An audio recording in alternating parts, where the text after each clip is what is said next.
जो चैप्टर चल रहा हो ग्रेविटेशन चल रहा है, और पहले वॉल्यूम में देखा होगा कि हम लोगों ने पहली चीज़ जो डिस्कस की थी अबाउट द ग्रेविटेशन वो थी केपलर्स लॉ। क्योंकि ग्रेविटेशन जो पहले कॉन्सेप्ट था वो ऑलरेडी हमने पार्ट 1 में बताया हुआ है कि जो ग्रेविटेशन के विषय में पहले माना जा रहा था कि अर्थ के अराउंड सन घूमता है, लेकिन बाद में गैलीलियो ने इस बात को जो अपना प्रूव किया कि सन जो है अर्थ के अराउंड नहीं घूमता, जब अर्थ सन के अराउंड घूमती है, और उसको और जनरलाइज किया गया और चीज़ें डिस्कवर की गई और ये देखा गया कि जो जितने भी प्लेनेट हैं हमारे वो अराउंड द सन घूमते हैं, ना कि सन जो है प्लेनेट के अराउंड घूमता है। उसके विषय में 3 लॉ दिए गए। हमारा फर्स्ट लॉ था लॉ ऑफ मोशन का था, लॉ ऑफ एरिया का था और लॉ ऑफ पीरियड का था। 3 टाइप के प्लेनेट के विषय में मोशन थे। फिर उसका न्यूटन ने अपना एक यूनिवर्सल ग्रेविटेशन लॉ दिया। ग्रेविटेशन लॉ में बताया कि कोई भी यूनिवर्स का कोई भी मास, जिसमें कोई भी बॉडी छोटी से छोटी या बड़ी से बड़ी बॉडी हो जिसमें मास है, तो वो एक दूसरे पे फोर्स एक्सपीरियंस करती है, और ये फोर्स हमारा अट्रैक्टिव होता है, मीन्स फोर्स ऑफ अट्रैक्शन लगता है। और उसके लिए जो फार्मूला दिया गया वो हमारा equal to capital G m1m2/r² था। और फिर इसी को एक पर्टिकुलर केस में लिया गया कि मान लीजिए एक बॉडी हमारी अर्थ है, दूसरी कोई भी बॉडी है, तो उसके लिए एक चीज़ हमने देखा था कि ग्रेविटी का आया था, वहीं से एक नई चीज़ आई थी gravitational acceleration small g equal to capital G m/r², उसकी वैल्यू 9.81 आई थी। तो अब उसके की आगे की बात हम लोग देखते हैं। जो अभी तक हाई स्कूल लेवल पे जी के लिए करते चले आए कि जी की वैल्यू 9.8 जो जनरलाइज ली जाती है वो कांस्टेंट होती है, लेकिन ऐसा नहीं है। ये थोड़ा सा बड़े लेवल की चीज़ है, बड़े लेवल पे जाकर के चीज़ें चेंज होती हैं। तो नॉर्मल जो करते हैं तो अर्थ सरफेस पे 2-4-10 मीटर नीचे या 2-4-10 मीटर ऊपर करते हैं, तो वहाँ पे जी की वैल्यू कांस्टेंट होती है। लेकिन अगर ज़्यादा हाइट पे चले जाएँ, ज़्यादा डेप्थ पे चले जाएँ, तो हम देखते हैं जी की वैल्यू भी वेरी करती है। तो उसका पहला फैक्टर जो आता है वो आता है ऑनगोइंग हाइट।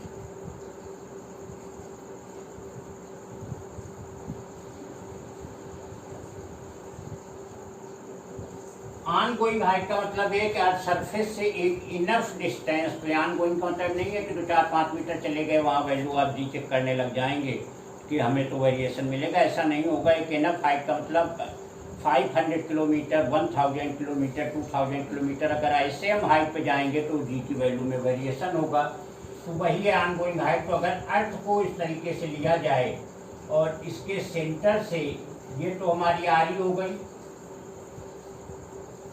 और इससे h मीटर ऊपर, मान लीजिए यहाँ पे कोई पॉइंट है PH मीटर, तो 2 पॉइंट लेते हैं, एक A यहाँ पे ले लेते हैं, एक B यहाँ पे ले लेते हैं।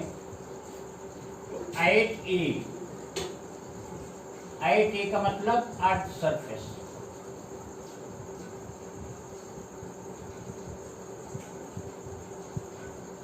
अर्थ सरफेस पे अगर बात किया जाए तो जी की वैल्यू क्या आ जाएगी, कैपिटल G me/r², ये हमारा first equation. At height h पे अगर देखेंगे, मान लीजिए वहाँ पे जी की वैल्यू G डैश है, मीन्स यहाँ पे अगर जी की वैल्यू सपोज क्या G डैश है, तो इस G डैश की वैल्यू आ जाएगी कैपिटल G, me तो me रहेगा, यहाँ हो जाएगा re प्लस h का होल स्क्वायर। तो ये हमारा सेकेंड हो गया। अब अगर दोनों को फर्स्ट अपान सेकेंड कर दें तो हमें क्या मिलेगा, G/G डैश की वैल्यू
अगर यहाँ पे हमने दोनों को डिवाइड किया तो जी अपान जी डैश की वैल्यू ये आ जाएगी, जी एम ई कैंसिल हो जाएंगे, जी तो यहाँ से g equal to g dash 1 plus h upon are E whole to the power 2 हो जाएगा। यहीं से पता चल रहा है कि देखिए अगर अंदर मल्टीप्लाई करेंगे तो जी डैश आएगा प्लस और समथिंग, तो जी डैश में समथिंग जोड़ने के बाद हमें जी मिल रहा है। इसका मतलब क्या हुआ कि जी जो है जी डैश से ज़्यादा है। उसको एक तरीके से और मैथमेटिकल ऑपरेशन करके किया गया कि अगर इसको पूरे को इधर भेज देंगे तो पावर -2 लग जाए, क्योंकि डिनोमिनेटर में इधर आएगा, ऊपर ले जाएंगे। और एक बाइनोमियल थ्योरम होती है फॉर एनी इंडेक्स, वहाँ पे हायर पावर को इग्नोर करके सीधे यहाँ मल्टीप्लाई हो जाता है, क्योंकि एच जो है लेस हो जाता है। तो 1 - 2 एच अपान आर ई, तो यहाँ सीधे अगर मल्टीप्लाई किया जाएगा तो क्या आ जाएगा, जी -2 जी एच अपान आर ई। तो जी में समथिंग सब्ट्रैक्ट किया जा रहा है, then we are getting g dash. इसका मतलब सीधी सी बात क्या हो गई कि g dash is less than g, और g dash is less than g का मतलब क्या हो गया कि अगर हम हाइट पे जाते हैं तो जी की वैल्यू डिक्रीज होना शुरू हो जाती है। जितना ही हाइट पे जाएंगे उस अनुसार जी की वैल्यू डिक्रीज होना शुरू हो जाएगी। तो this is the first factor when the value of g is decreased, या कह लीजिए variation in the value of the g, and the variation means value of the g decreases on going height. Height पे जाने पे जी की value decrease करती है, और वो जो डिक्रीमेंट होता है वो इस अकॉर्डिंग होता है by this formula. We can follow this formula और दिस फार्मूला। तो this is the accurate formula, g dash equal to g in bracket 1 - 2 h upon are e, और यहाँ से शो होता है कि g dash is less than g. तो first हम लोगों ने देखा कि अगर हाइट पे जाने पे, इनफ हाइट पे जाने पे जी की वैल्यू में वेरिएशन होता है, तो इसी का सेकेंड पॉइंट आता है कि ऑन गोइंग डेप्थ, डेप्थ पे भी जाने पे जी की वैल्यू में वेरिएशन आता है। वो कैसा आता है वो देखा जाए। ये हमारी अर्थ है, अर्थ सरफेस सपोज करिए ए पॉइंट है, यहाँ से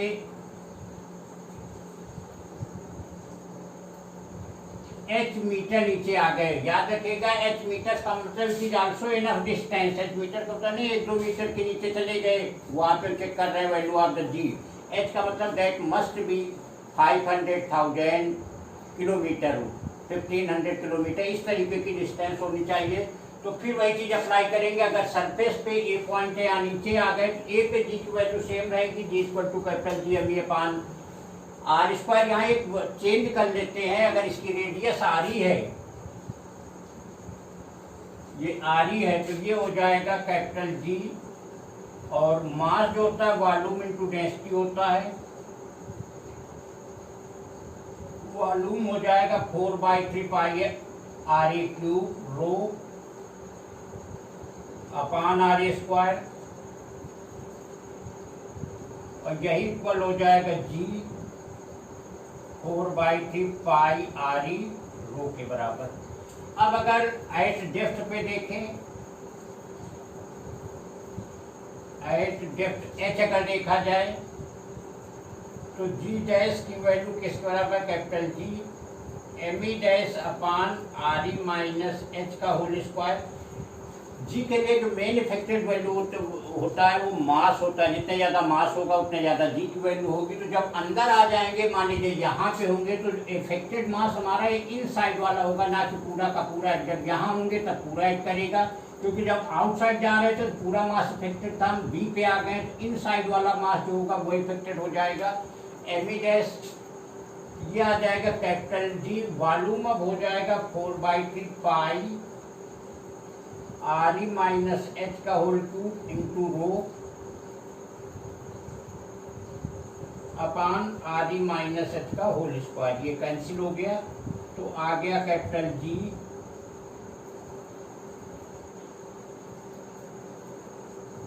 इंटू रो। तो जी की वैल्यू हमारी ये मिल गई, जी डैश की वैल्यू ये हमारी मिल गई। This is the first equation, this is the second equation. तो अगर जी अपान जी डैश करेंगे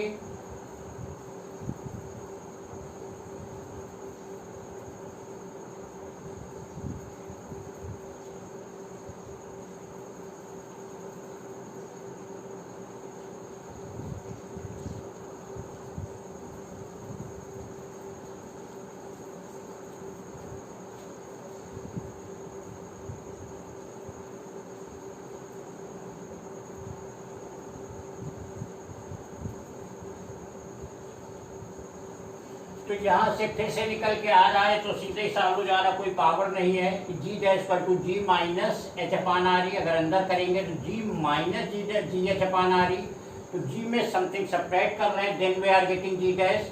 तो यहाँ से सीधे फिर से इम्प्लाइज करता है कि g dash is less than जी, मतलब जी डैश जो है वो जी से लेस है।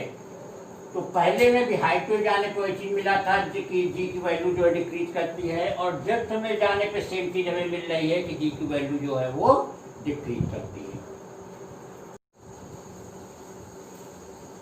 तो अभी हम लोगों ने देखा दो तरीके से जी की वैल्यू में चेंज हम लोगों ने देखा, एक ऑन गोइंग हाइट था, एक ऑन गोइंग डेप्थ था। हाइट पे जाने पे और डेप्थ पे जाने पे दोनों तरीके से वैल्यू चेंज हो रही थी। उसमें एक बड़ी इंटरेस्टिंग चीज हम लोगों ने देखी थी, जब ऑन गोइंग डेप्थ की बात थी, डेप्थ में जाने पे, तो ये देख रहे थे कि जिस हाइट पे हम होते हैं, इस चीज को बड़ा ध्यान से समझिएगा कि जैसे जैसे नीचे जाते, मान लीजिए यहाँ पे है, इस रेशियो का मास इफेक्टेड होगा, यहाँ पे होंगे तो इस रेशियो का मास इफेक्टेड होगा, यहाँ पे होंगे ये, और जब सेंटर पे आ जाएंगे कोई भी मास वहाँ नहीं होगा। इसका मतलब सीधी सी बात है, वहाँ जी की वैल्यू 0 हो जाएगी। और जैसे जैसे ऊपर होते जा रहे हैं, जी की वैल्यू मतलब मास जो है ज़्यादा इफेक्टेड हो रहा है, तो जी की वैल्यू बढ़ती जा रही है। हम लोगों ने देखा था कि डेप्थ में जाने पे जी की वैल्यू डिक्रीज करती है। और साथ में एक चीज़ ये देखा कि जो डेप्थ की नीचे की वैल्यू है आर ई के प्रोपोर्शनल है। इसका मतलब यहाँ पे जो ग्राफिकल स्टडी का मतलब क्या है कि अगर अर्थ की बात किया जाए, हमारी अर्थ है, ये हमारा सेंटर है, तो सेंटर से ये सरफेस का पॉइंट है, तो यहाँ से लेकर के जी की वैल्यू कंटिन्यूअसली यहाँ तक इंक्रीज करती है, mean g proportional to r e होती है। सेंटर पे 0 होगी, जैसे जैसे हाइट पे जाते जाएंगे जी की वैल्यू इंक्रीज करती जाएगी, और उसके जैसे बाहर होते फिर से वैल्यू डिक्रीज करती है, मीन सेंटर से आर ई के अकॉर्डिंग वैल्यू हमारी बढ़ रही है। जी की वैल्यू क्या है कि 4/3 पाई आर क्यूब रो, तो पाई आर ई रो मीन जी जो है वो आर ई के प्रोपोर्शनल थी। यहाँ पे जी की वैल्यू हमारी मिली थी 4/3 पाई आर ई रो। ये कहेंगे क्योंकि 4/3 पाई आर कांस्टेंट था, इसका मतलब जी प्रोपोर्शनल टू क्या था, आर ई आ रहा था। इसका मतलब सेंटर से जैसे जैसे सरफेस की तरफ जाएंगे जी प्रोपोर्शनल टू आर ई होगी, और इसके आगे जैसे जाएंगे तो वैसे वैल्यू हमारी जी प्रोपोर्शनल टू 1/r² हो जाएगी। कहने का तो जैसे ही आगे बढ़े जी की वैल्यू स्क्वायर टाइम से डिक्रीज करती है। सेंटर से अगर हम सरफेस पे आ रहे हैं तो जी प्रोपोर्शनल टू आर ई हो जाएगी। तो ये एक कंपेरिजन था कि सेंटर से लेकर के जैसे जैसे सरफेस की तरफ जाते जाएंगे तो जी की वैल्यू किस तरीके से बढ़ेगी और उसके बाद किस तरीके से जी की वैल्यू घटेगी। अब थर्ड दो इफेक्ट हम लोगों ने देखा, एक हाइट पे जाने पे, दूसरा हमारा इफेक्ट था डेप्थ पे जाने पे। तीसरा इफेक्ट है इफेक्ट ऑफ लैटिट्यूड। लैटिट्यूड का मतलब क्या होता है, पहले इस चीज को समझा जाए। मान लीजिए ये पूरा एक तरीके की अर्थ है, अर्थ जब रोटेट करेगी तो जो आदमी यहाँ पे होगा एक्सिस पे रोटेट करे तो वो इस पाथ पे घूम रहा होगा, जो आदमी यहाँ है वो इस पाथ पे घूमेगा, वो जो यहाँ है वो इस पाथ पे घूमेगा, जो पोल है उसी में घूम रहा होगा। और पीछे के चैप्टर्स में एक चैप्टर पढ़ा होगा यूनिफॉर्म सर्कुलर मोशन, जहाँ किसी बॉडी को सर्किल में घूमने के लिए फोर्स की जरूरत होती है, वो होती है सेंट्रीपिटल फोर्स। तो जितना ही बड़ा पाथ होगा उतना ज़्यादा पाथ कवर करेगा, जितने कम पाथ होगा उतना ही कम पाथ कवर करेगा। इसका मतलब क्या हुआ कि पोल पे बिल्कुल जीरो वहीं का वहीं हो जाएगा। इसका मतलब जैसे जैसे हम पोल से इक्वेटर की तरफ आते जाएंगे हमें उतने ज़्यादा सेंट्रीपिटल फोर्स चाहिए सर्किल में रोटेट करने के लिए। उसी को यहाँ पे दिखाया गया। अगर ये गामा एंगल है, कोई बॉडी यहाँ पे है, तो जो जी की वैल्यू होती है g dash equal to g minus R E omega square का स्क्वायर लैम्डा के बराबर होती है। और यहाँ दो चीजें निकल के आती है कि लैम्डा की वैल्यू अगर 0 हो जाए तो कास लैम्डा 1 हो जाता है, मीन्स जी डैश की value g minus omega square R E के बराबर होती है। और if lambda equal to 90 degree तो कास लैम्डा की वैल्यू 0 हो जाएगी, और 0 होने का मतलब क्या हो जाएगा, जी डैश जी के बराबर हो जाएगा। तो जिसके अभी हम बात कर रहे थे कि अगर हम यहाँ पोल पे होंगे then there is no rotation, approximately no rotation. No rotation means no centripetal force is needed. तो वहाँ पे जो जी की वैल्यू आती है जनरल में जी डैश के बराबर हो जाएगी। लेकिन जैसे जैसे हम पोल से इक्वेटर की तरफ आते जाएंगे वैसे वैसे हमें सेंटीमीटर फोर्स चाहिए और जी की वैल्यू उसी रेशियो में डिक्रीज होना शुरू हो जाएगी। चौथा एक और इफेक्ट होता है ड्यू टू शेप। वैसे तो अर्थ हमारी सर्कुलर मानी जाती है, but there is a little change between equator and pole. Earth की रेडियस ज्यादा है, पोल पे कम है। तो यहाँ पे ज्यादा है तो यहाँ पे मास भी ज्यादा होगा, यहाँ कम है तो यहाँ मास कम होगा। तो इस रीजन से जो इक्वेटर पे जी की वैल्यू है, अगर यहाँ पे जी की है और यहाँ पे जी डैश है, तो क्लियरली जो है ड्यू टू शेप जो है वो g will be greater than g dash. इसे समझ लीजिएगा शेप के कारण, क्योंकि ये स्लाइटली इलिप्टिकल होता है, एक टाइप का शेप होता है, बहुत बड़ा डिफरेंस नहीं होता है, अराउंड 21 किलोमीटर का डिफरेंस है। तो यहाँ मास ज़्यादा है तो मास, क्योंकि जी जो हमारा सीधे मास के प्रोपोर्शनल है, तो यहाँ पे जी की वैल्यू ज़्यादा होगी, यहाँ पे जी की वैल्यू कम होगी, इसलिए g will be greater than g dash.